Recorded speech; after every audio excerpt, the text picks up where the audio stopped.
स्वागत है आप सभी लोगों का मेरे यूट्यूब चैनल कंपटीशन शिक्षा में।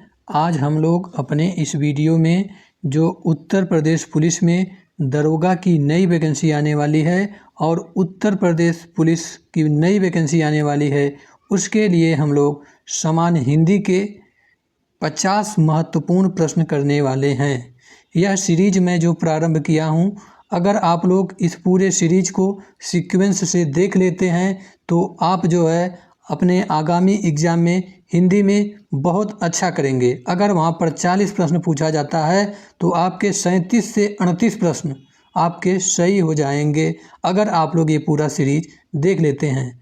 तो वीडियो को शुरू करने से पहले आप लोगों से एक छोटा सा रिक्वेस्ट है कि आप लोग इस चैनल को सब्सक्राइब करें, लाइक करें और शेयर करें।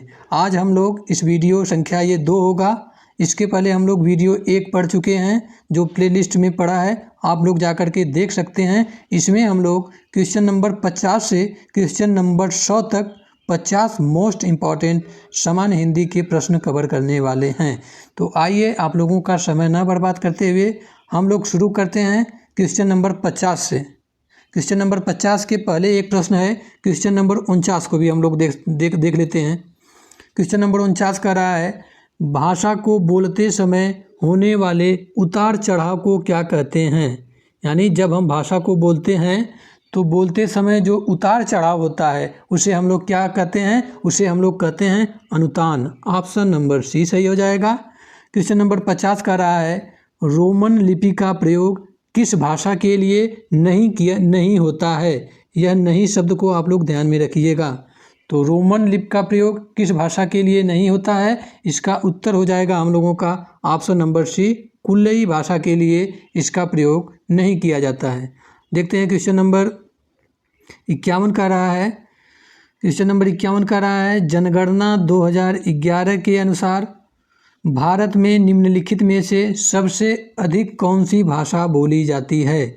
देखिए यहाँ पर जनगणना 2011 नहीं पूछा है, जनगणना 2001 पूछा है। उसके हिसाब से भारत में सबसे अधिक भाषा कौन सी बोली जाती है, तो इसका उत्तर हो गया हम लोगों का बंगाली। ऑप्शन नंबर ए सही हो जाएगा। अब देखिए ये जो क्वेश्चन नंबर 51 है, यह आपका यूपीएसआई परीक्षा 2017 में आया हुआ प्रश्न है। यह आप लोग देख लीजिए कि मैं यहाँ पर वही प्रश्न करा रहा हूँ जो पिछले प्रीवियस एग्जाम में आए हुए प्रश्न है। तो सोच लीजिए आप लोगों के लिए यह सीरीज जो है कितना महत्वपूर्ण है।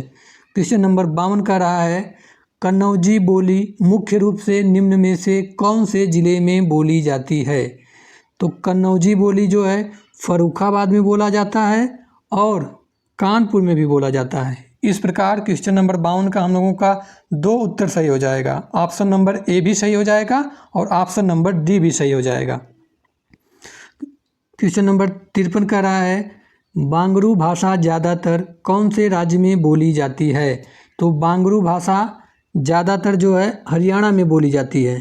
हरियाणा में बांगरू भाषा सबसे अधिक बोली जाती है। तो इसका आंसर हम लोगों का ऑप्शन नंबर सी हो गया। क्वेश्चन नंबर 54 का रहा है, हिंदी के स्थान पर अंग्रेजी को सन 1855 में भारत की शिक्षा और प्रशासन की भाषा के रूप में किसने स्थापित किया था। तो हिंदी के स्थान पर अंग्रेजी को सन 1855 में भारत की शिक्षा और प्रशासन की भाषा में किसने स्थापित किया था। इसको स्थापित किए थे लॉर्ड मैकाले ने। ऑप्शन नंबर ए सही हो जाएगा। कौन? Lord Macaulay. इसे आप लोग ध्यान में रखिएगा। क्वेश्चन नंबर 55 का रहा है, भाषा के क्षेत्रीय रूप को क्या कहा जाता है। तो भाषा के क्षेत्रीय रूप को हम लोग कहते हैं बोली। ऑप्शन नंबर बी सही हो जाएगा। क्वेश्चन नंबर 56 का रहा है, निम्नलिखित में से कौन सा भाषा का मौखिक रूप है। इन ऑप्शन में से दिए गए ऑप्शन में से पूछ रहा है कि कौन सा भाषा का मौखिक रूप है। तो यह जो है ऑप्शन नंबर सी हो जाएगा, परिचर्चा जो है भाषा का मौखिक रूप होता है। ठीक। क्वेश्चन नंबर 57 का रहा है, कन्नड़ का संबंध किस भाषा परिवार से है। तो कन्नड़ का संबंध जो है द्रविड़ भाषा परिवार से है। ऑप्शन नंबर डी सही हो जाएगा। क्वेश्चन नंबर 58 का रहा है, हिंदी खड़ी बोली किस अपभ्रंश से विकसित हुई है। तो हिंदी खड़ी बोली जो है सौरसेनी अपभ्रंश से विकसित हुई है। इसे आप लोग ध्यान में रखिएगा। हिंदी खड़ी बोली जो है सौरसेनी अपभ्रंश से विकसित हुई है।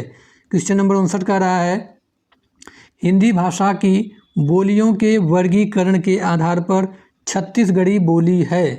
तो छत्तीसगढ़ी बोली जो है पूर्वी हिंदी के अंतर्गत आती है।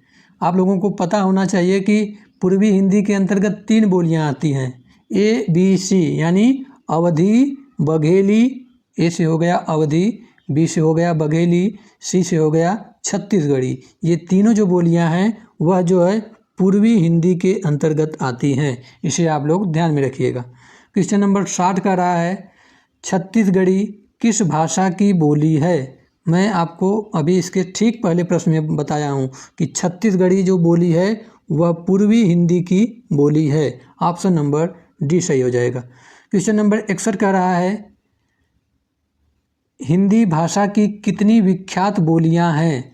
तो हिंदी भाषा की 5 जो है विख्यात बोलियां हैं। ऑप्शन नंबर बी सही हो जाएगा। क्वेश्चन नंबर 62 का रहा है, हिंदी आकृति की दृष्टि से निम्नलिखित में से किस प्रकार की भाषा है। तो आकृति की दृष्टि से हिंदी जो है श्लिष्ट योगात्मक भाषा है, इसे आप लोग याद रखिएगा। आकृति की दृष्टि से हिंदी श्लिष्ट योगात्मक भाषा है। क्वेश्चन नंबर 63 का रहा है, ब्रज भाषा का विकास किस अपभ्रंश से हुआ। तो ब्रज भाषा का जो विकास है वह सौरसेनी अपभ्रंश से हुआ है। ऑप्शन नंबर डी सही हो जाएगा। क्वेश्चन नंबर 64 का रहा है, किस क्षेत्र की बोली को काशिका कहा जाता है। अब देखिए, ये जो आपका प्रश्न में ही आपका जो है उत्तर छिपा हुआ है। काशिका मतलब काशी। काशी किसे कहा जाता है, तो वाराणसी को कहा जाता है। आपका ऑप्शन नंबर बी सही हो जाएगा। ये देखिए, जो आपका वीडियो पुनर्परीक्षा 2016 में हुआ था उसमें आया हुआ प्रश्न है। तो ये सीरीज जो है यूपीएसआई और यूपी कांस्टेबल के साथ साथ जिस किसी भी कॉम्पिटिटिव एग्जाम में हिंदी आती है उन सभी परीक्षा के लिए यह महत्वपूर्ण सीरीज है। आइए देखते हैं। क्वेश्चन नंबर 65 का रहा है, पश्चिमी हिंदी के अंतर्गत कौन सी बोली आती है। तो पश्चिमी हिंदी के अंतर्गत कौन सी बोली आती है। पश्चिमी हिंदी के अंतर्गत आती है कन्नौजी। ऑप्शन नंबर सी सही हो जाएगा। क्वेश्चन नंबर 66 का रहा है, निम्नलिखित में से कौन सी बोली पूर्वी हिंदी के अंतर्गत नहीं आती है। इस नहीं शब्द को आप लोग ध्यान में रखिएगा। तो कौन सी बोली पूर्वी हिंदी के अंतर्गत नहीं आती है, इसका उत्तर हो जाएगा मगही। ऑप्शन नंबर सी सही हो जाएगा। क्वेश्चन नंबर 67 का रहा है, निम्नलिखित में से कौन सी बोली राजस्थानी हिंदी के अंतर्गत आती है। तो राजस्थानी हिंदी के अंतर्गत आती है मेवाती। ऑप्शन नंबर ए सही हो जाएगा। ये जो मेवाती बोली है वह राजस्थानी हिंदी के अंतर्गत आती है, इसे आप लोग ध्यान में रखिएगा। क्वेश्चन नंबर 68 का रहा है, सितंबर मास में 10वां विश्व हिंदी सम्मेलन भारत के किस शहर में आयोजित किया गया था। तो सितंबर माह में 10वां जो विश्व हिंदी सम्मेलन हुआ था वह मध्य प्रदेश की राजधानी भोपाल में आयोजित किया गया था। इसका ऑप्शन ए सही हो जाएगा। आप लोग एक काम करिएगा, अब तक जितने भी विश्व हिंदी सम्मेलन हुए हैं 1 से लेकर 11-12 तक, उसे आप लोग याद कर लीजिएगा कि किस नंबर का कहाँ विश्व हिंदी सम्मेलन हुआ था। वह ये सभी जो है हमेशा किसी न किसी एग्जाम में पूछे जाते हैं, तो उसे आप लोग याद रखिएगा। क्वेश्चन नंबर 69 का रहा है, हिंदी के अतिरिक्त कौन सी भाषा देवनागरी लिपि में लिखी जाती है। आप लोगों को पता है हिंदी तो देवनागरी लिपि में लिखी जाती है, आप लोगों को पता है, लेकिन हिंदी के अलावा ऐसी कौन सी भाषा है जो देवनागरी लिपि में लिखी जाती है, उसको आप लोगों को बताना है। वह हो जाएगा नेपाली। ये जो नेपाली भाषा है यह भी देवनागरी लिपि में ही लिखी जाती है, यह बात आप लोग ध्यान में रखिएगा। क्वेश्चन नंबर 70 का रहा है, खड़ी बोली निकली है। तो खड़ी बोली जो है पश्चिमी हिंदी से निकली है। ऑप्शन नंबर सी सही हो जाएगा। खड़ी बोली पश्चिमी हिंदी से निकली है। क्वेश्चन नंबर 71 का रहा है, भाषा के शुद्ध रूप का ज्ञान किससे होता है। तो भाषा के शुद्ध रूप का ज्ञान हमें होता है व्याकरण से। ऑप्शन नंबर सी सही हो जाएगा। इन जो 50 प्रश्न हैं, इन 50 प्रश्नों में से आप लोग ज़रूर बताइएगा कि आपके कितने प्रश्न सही हो रहे हैं और कितने प्रश्न गलत हो रहे हैं। इससे आप लोगों की तैयारी का अंदाज़ा खुद लग जाएगा कि मेरी तैयारी का लेवल क्या है।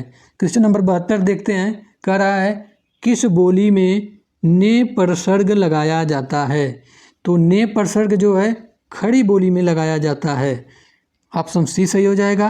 क्वेश्चन नंबर 73 का रहा है, भारतवर्ष के लिए हिंदी भाषा का नाम सबसे पहले किसने सुझाया? तो भारतवर्ष के लिए हिंदी भाषा का नाम सबसे पहले राजा राम मोहन राय ने सुझाया था। ऑप्शन नंबर बी सही हो जाएगा। क्वेश्चन नंबर 74 है, मानक हिंदी का आधार क्या है? तो जो मानक हिंदी है उसका आधार है खड़ी बोली। ऑप्शन नंबर डी सही हो जाएगा। क्वेश्चन नंबर 75 का रहा है, पूर्वी हिंदी विकसित हुई है। ये जो पूर्वी हिंदी है इसका विकास जो है अर्धमागधी अपभ्रंश से हुआ है। इसे आप लोग याद रखिएगा। पूर्वी हिंदी का जो विकास है वह अर्धमागधी अपभ्रंश से हुआ है। क्वेश्चन नंबर 76 का रहा है, भारत में आर्य भाषा का आरंभ कब हुआ था? तो भारत में आर्य भाषा का आरंभ जो है 1500 ईस्वी के आसपास हुआ था। यह जो है ऑप्शन नंबर सी सही हो जाएगा। यह सीक्वेंस से थोड़ा हट गया है, बगल में हो गया है। तो आप लोग याद रखिएगा कि भारत में जो आर्य भाषा का आरंभ 1500 ईसा पूर्व के आसपास माना जाता है। क्वेश्चन नंबर 77 का रहा है, कौन हिंदी की उपभाषा नहीं है? तो हिंदी की कौन उपभाषा नहीं है? वह हो जाएगा मराठी। ऑप्शन नंबर बी सही हो जाएगा। बाकी राजस्थानी, पूर्वी हिंदी और पश्चिमी हिंदी यह तीनों जो है हिंदी की एक उपभाषा है। क्वेश्चन नंबर 78 का रहा है, गाजीपुर में बोली जाने वाली प्रमुख बोली है। तो गाजीपुर में कौन सी बोली बोली जाती है? भोजपुरी बोली जाती है। ऑप्शन नंबर सी सही हो जाएगा। क्वेश्चन नंबर 79 का रहा है, हाड़ौती बोली है। तो हाड़ौती बोली कहाँ बोली जाती है? यह जो है पूर्वी राजस्थान की बोली है हाड़ौती। ऑप्शन नंबर ए सही हो जाएगा। क्वेश्चन नंबर 80 का रहा है, निम्नलिखित बोलियों में से कौन सी बोली उत्तर प्रदेश में सामान्यतः नहीं बोली जाती है? तो कौन सी बोली उत्तर प्रदेश में सामान्यतः नहीं बोली जाती है?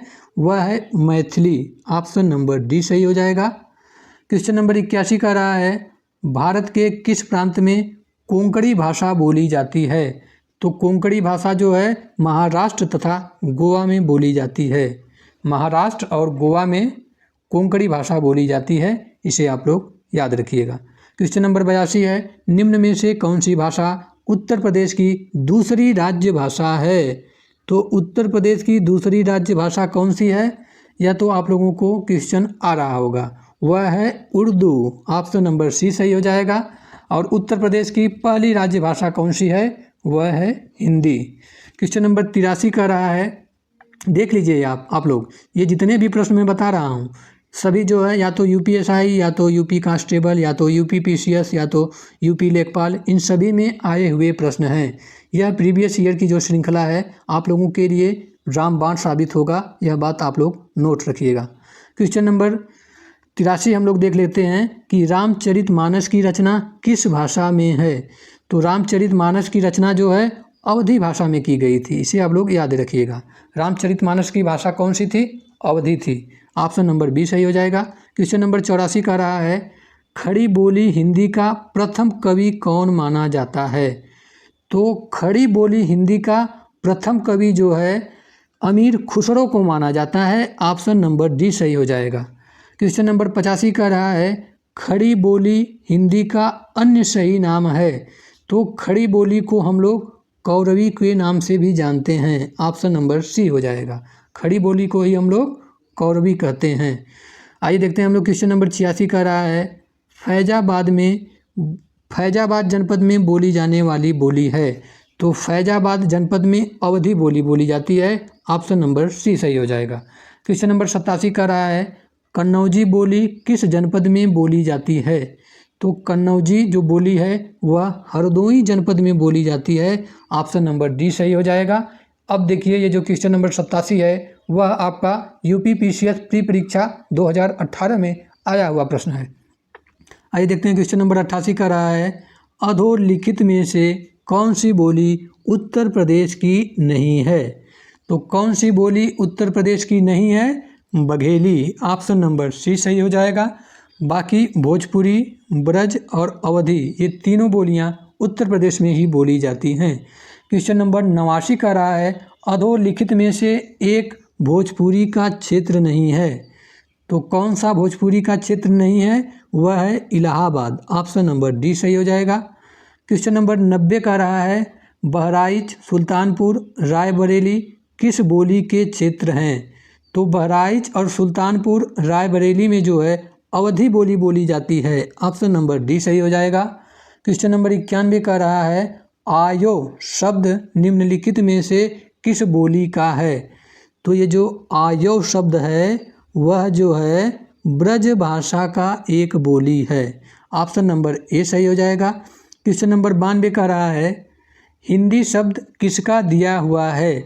तो हिंदी शब्द जो है ईरानियों का दिया गया है। ऑप्शन नंबर बी सही हो जाएगा।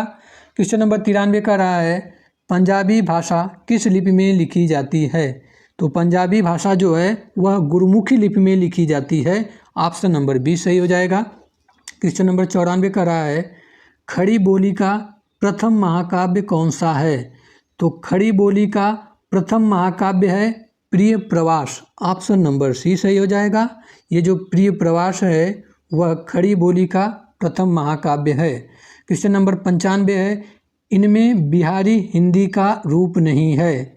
तो अवधी जो है ना यह बिहारी हिंदी का रूप नहीं है। बाकी मगही, भोजपुरी और मैथिली ये तीनों जो है बिहारी हिंदी के ही रूप हैं।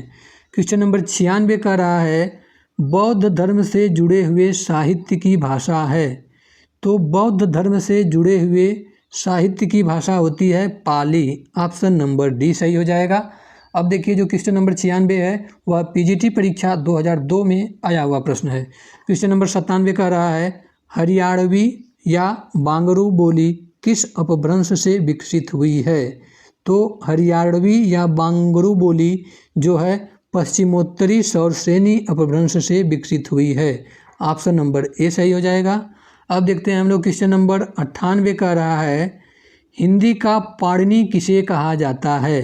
तो हिंदी का पाणिनि जो है किसे कहा जाता है?